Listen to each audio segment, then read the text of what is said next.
I was asked how I get the borders around the images that I do. So today's lesson, we're going to learn how to make those pretty little borders around an image. So this is a texture that I created, and we're going to add that border effect to it. What I do when I make those borders is I pretty much try to use some part of an image that's inside of the main image. So this is pretty much where you begin. Make sure that you finished with the image itself and that all the layers are merged. And then what you want to do is you want to go to Image, down to Add Borders.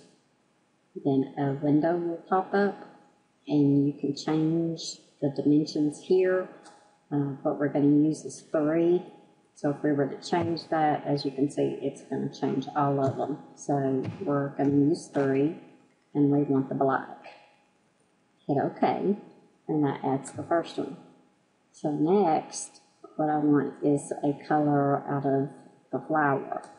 And if you're not real good at getting the color real close, what you can do is get your dropper tool. Looks like a little eyedropper over there. You can come to the flower and click on it, and as you can see, it gives you the color that's in that flower. And that's pretty much the color that I want. So I'm going to go back to Image again, Add Borders. We still want 3, but this time we want that purplish color.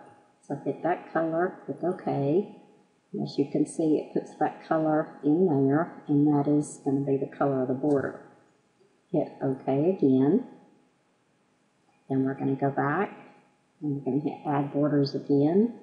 This time we want to go back to black. Hit OK.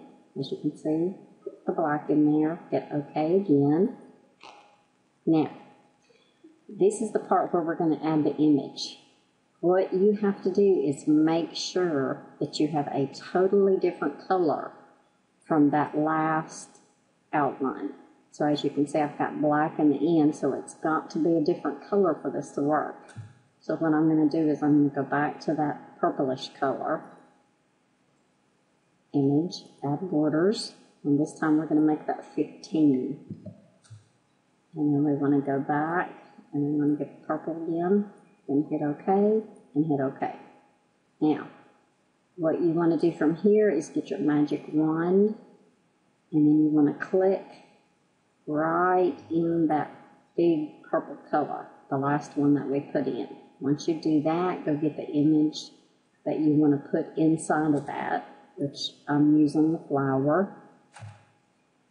In order to get that flower inside of those marching little ants, you want to come over here to the foreground, and we're not going to use a color. We're going to use a texture or a pattern. So you click on that. It opens a window. You do not want the texture. We're going to use a pattern, which is pretty much an image that you've pulled up yourself. You should have a little window right there. Open that window up, and it gives you all different kinds of options.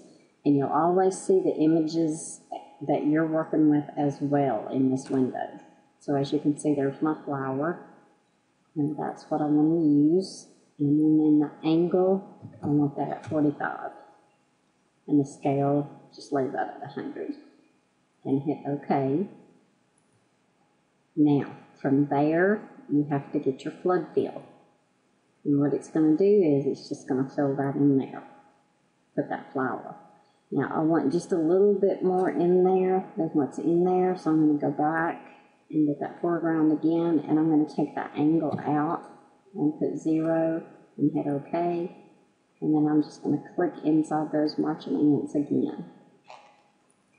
And then to see the finished process, I'm just going to hit Select None so it takes the marching ants out. So you can see there is my 3-dimensional little frame that I created. I hope this helps, and I hope you enjoyed the lesson.